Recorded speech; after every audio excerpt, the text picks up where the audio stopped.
So there has been a lot of progress in the last weeks. We finally received the windows in the garage and we trimmed them.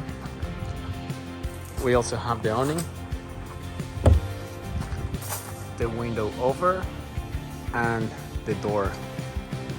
There was also a lot of progress on the electrical side. The panel is in place.